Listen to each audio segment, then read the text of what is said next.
It's my money. I'm allowed to withdraw from my own bank account. Yeah, so I can. You said that what's the maximum limit you can give a withdrawal to a customer? It's $3,000 on the date. You've already mentioned that multiple times. Yeah, not today. Why not today? Wow, folks, that's a video going viral TikTok. That's the bank in Canada refusing to give a customer money. I mean, it was his money. And, you know, we've talked a lot on this show and for a while now with respect to inflation in the market, but you know, what doesn't get enough attention is the social impact.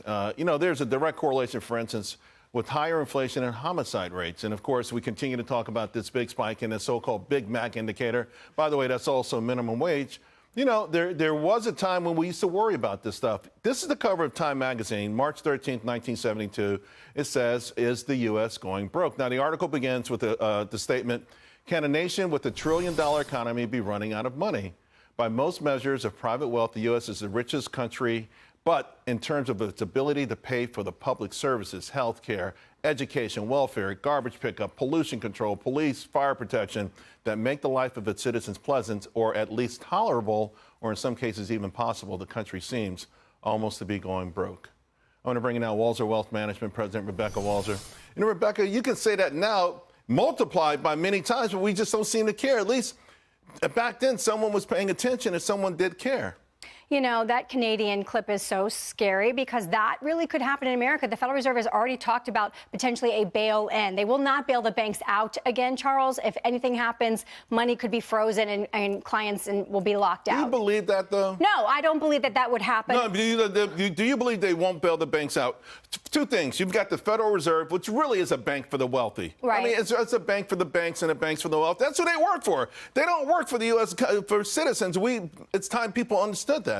I'm so glad you said this because so many people think that because we're the world reserve currency that we have to bail out the dollar, that we won't let our system collapse. What they don't understand is what the BRICS nations are doing to basically do cross-border payment transactions in local currencies without a reserve alternative to the dollar. So, yes, I believe with the amount of deficits that we're running, that we just seem to carte blanche. We're not in a war right now directly. We're not in a pandemic, and yet we're still getting a $7.3 trillion budget proposal from this administration. I think the rest of the world is saying America has taken modern monetary theory way too far. And of course, you've been talking about gold for a long time.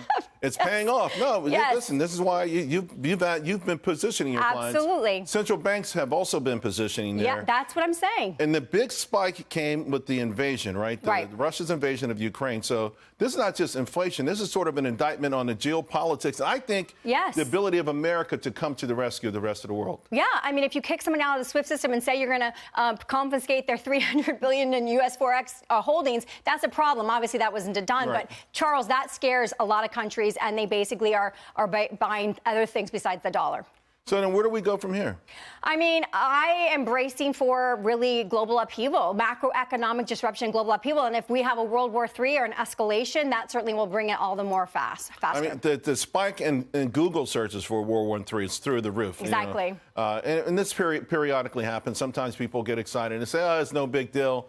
But at some point, it is a big deal, particularly if it's on the minds of people, because people react to the way they're feeling. Well, it's also that we've had ongoing conflict that involves a global superpower, Russia, since 2022, and people are uneasy about that. That has not completed yet. Now we've got the Middle East popping off, too. You've got China, Taiwan, tensions going, and with what Xi Jinping is always saying, Taiwan is a part of China.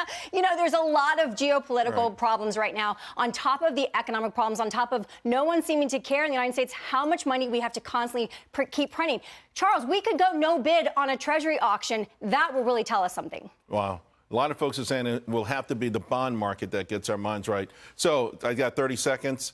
If they're not in gold, they should still be buying? Well, this is definitely not the top end. I don't expect it to keep going to the moon. I think we'll have some retrenchment, but it will continue to go up as these global That's what you'll be able to sleep at night with, though. Yeah, absolutely. All right. Rebecca, thank you so much. Thank you, really Charles. appreciate it.